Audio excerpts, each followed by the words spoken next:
Tomando, doutor? Excelência, sem mais perguntas. Assistente da acusação? Pelas defesas? Doutor, tem que puxar o microfone para ele.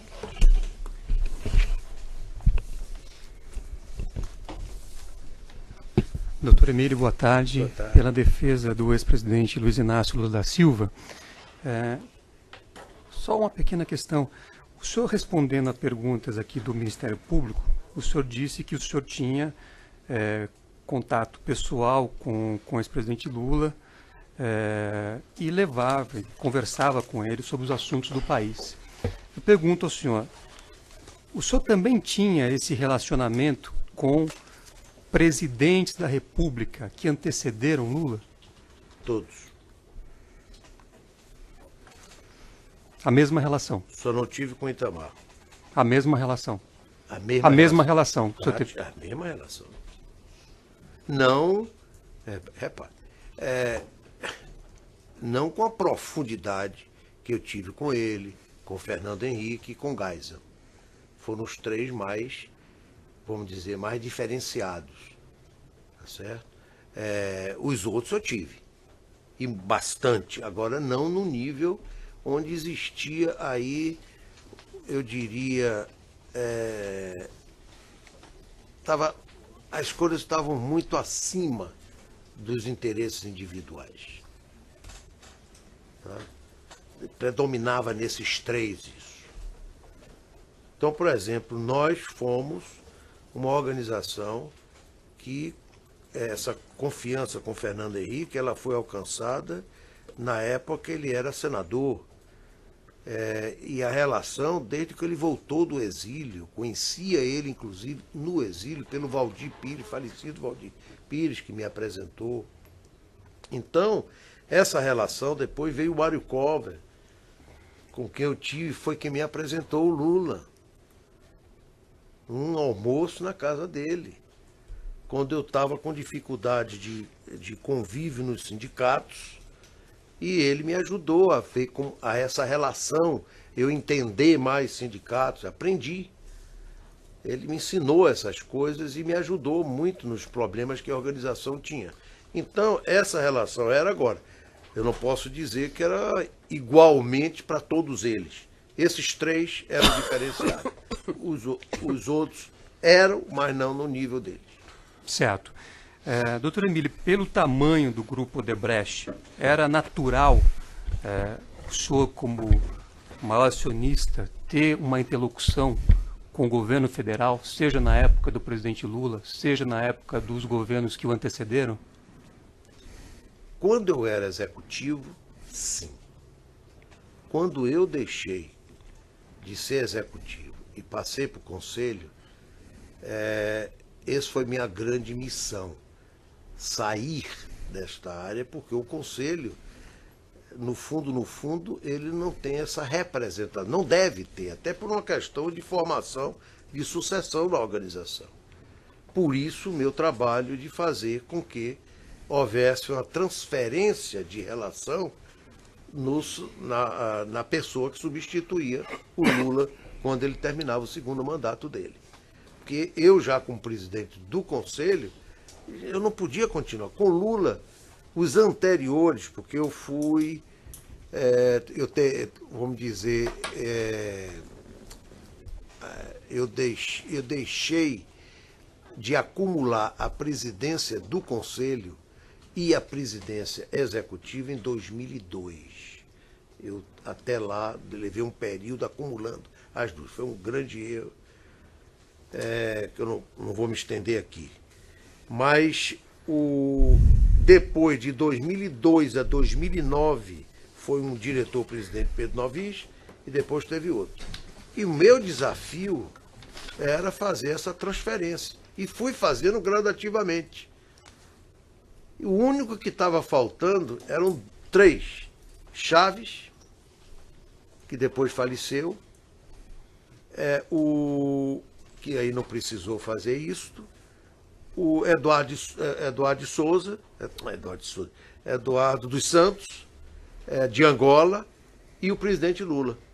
Então, esses eu trabalhei para cair fora. Hoje eu não tenho mais essa relação Quer dizer, como com nenhum presidente. Procurei passar para a estrutura da organização, que é a missão dela como executiva. E não eu como conselheiro. Certo. Em relação a essa questão da estatização ou não da indústria petroquímica, o senhor sabe qual foi o processo decisório dentro da Petrobras para se chegar a uma posição sobre estatizar ou não? O senhor acompanhou dentro da Petrobras a discussão? Isso foi a posição de governo lá atrás. Isso foi do Collor. Começou com o Collor. Programa de privatização. Várias indústrias petroquímicas. Aí criou-se a Norquisa, onde o presidente Geisel chegou a ser presidente durante um período. Enquanto ele estava como presidente, as coisas tinham outra cerimônia por parte da Petrobras.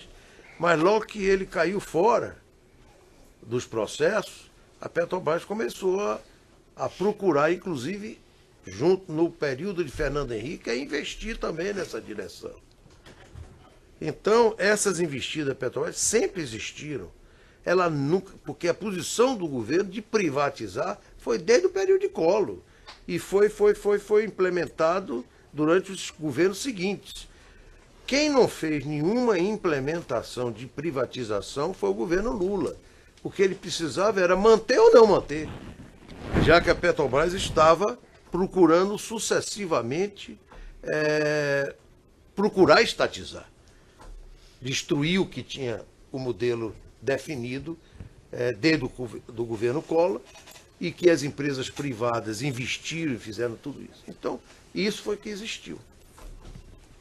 Tá certo. Não tenho mais perguntas, doutor Emílio. Obrigado. Doris?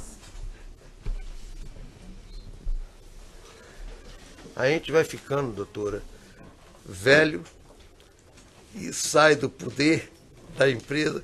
Você veja que já as perguntas já não são mais... Não é Na tanta... primeira vez que eu tive, foi uma saraivada de perguntas. Hoje, isso me deixa à vontade e, ao mesmo tempo, consciente que eu tenho que botar pijama logo.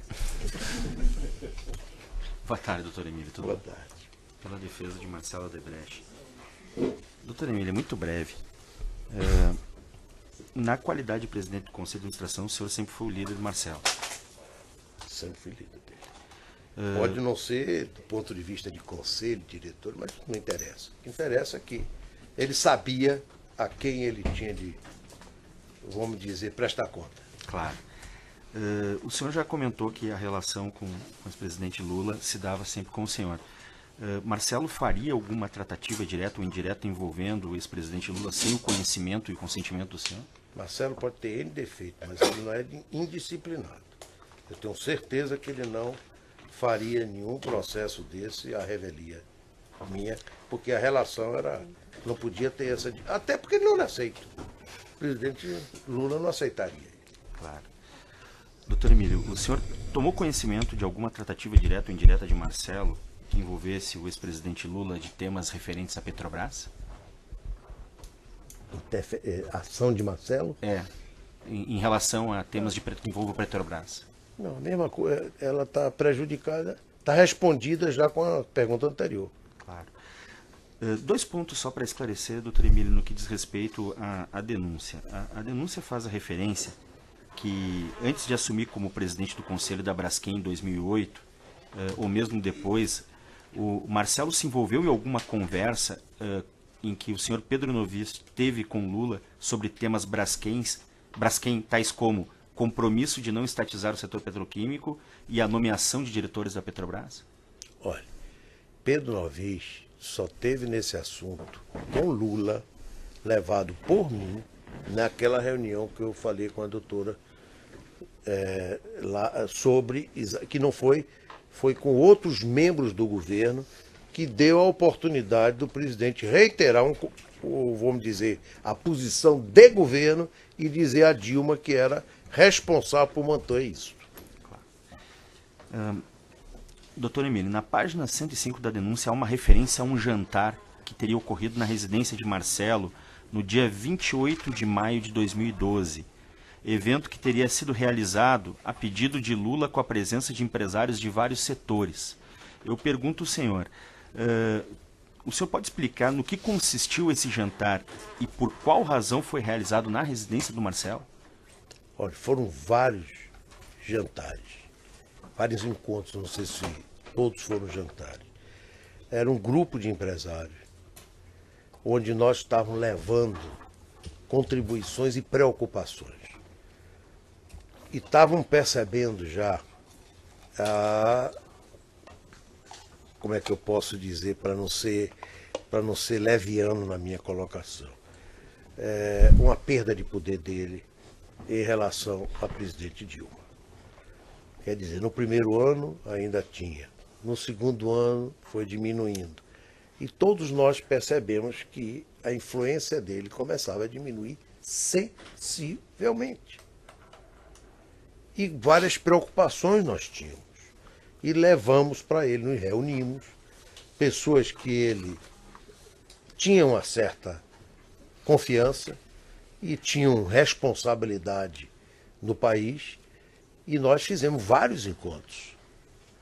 O primeiro foi na casa de Marcelo, onde no meu apartamento não dava, é pequeno aqui, e foi uma forma de a gente poder dar o start dos outros encontros a seguir para conscientizar o presidente, que na época já não era mais presidente, mas como ele, mesmo a gente percebendo uma coisa, desafiar ele para que ele contribuísse para não deixar as coisas no ritmo que iam. Claro. O senhor sabe dizer se Marcelo participou desse jantar do dia 28 de maio de 2012, em que pese ter sido na casa dele? Marcelo? É. Sim, eu acho que sim. Eu tenho quase certeza. Mas não terei firmeza de dizer isso. Acho. Ok. Excelência, muito obrigado. Sem mais perguntas. Quem melhor pode dizer isso é ele, viu? Porque se ele foi excluído, eu, se estivesse no lugar dele e tivesse sido excluído, eu saberia. Isso eu gravaria. Claro. Muito obrigado, senhor Emílio. Boa tarde. Mais ninguém? Encerrado, então.